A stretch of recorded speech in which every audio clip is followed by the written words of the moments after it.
For our book review, we chose the title Theory and Practice of Counselling and Psychotherapy by Gerald Gorey. As a group, we looked at the presenting issue of relationships within this chapter.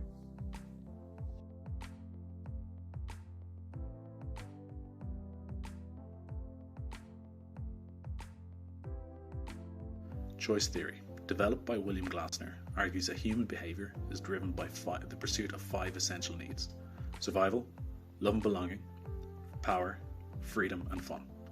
Glasner maintains that individuals possess the ability to regulate their conduct to fulfill these needs. This theory underscores personal accountability, self-reflection, and the belief in the individual's capability to make choices that leads to a more satisfying life. Reality therapy, an application of choice theory, is a pragmatic approach that prioritizes the present over past experiences. It emphasizes personal responsibility and prompts individuals to assess their current actions and decisions.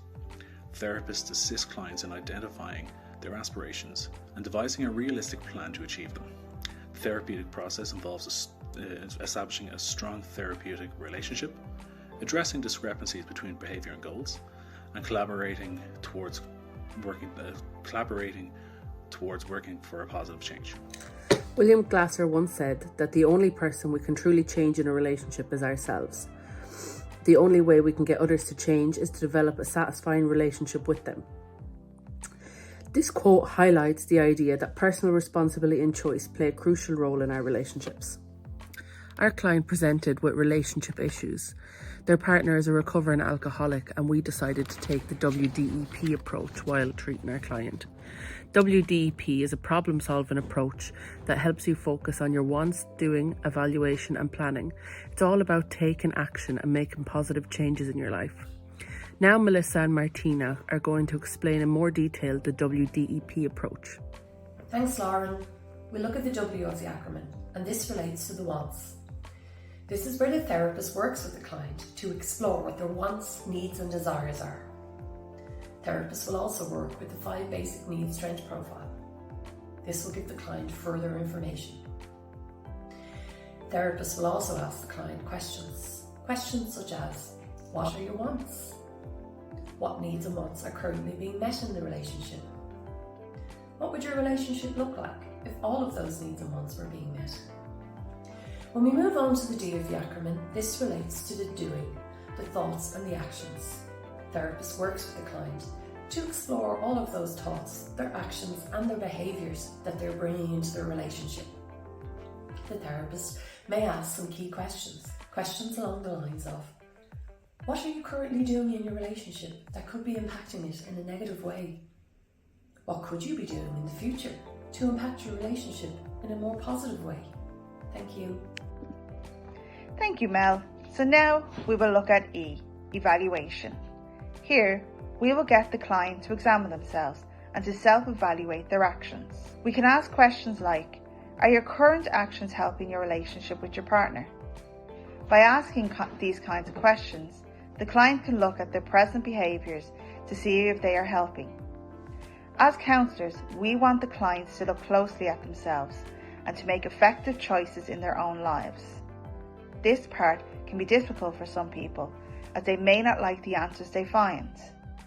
But we need to approach this in a sensitive and supportive manner. Finally, we have planning and action. Once our client knows what they want, we can help them to make a plan to achieve this.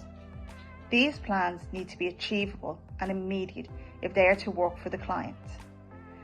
Will Boulding said, clients gain more effective control over their lives with plans within their motivation and capacity.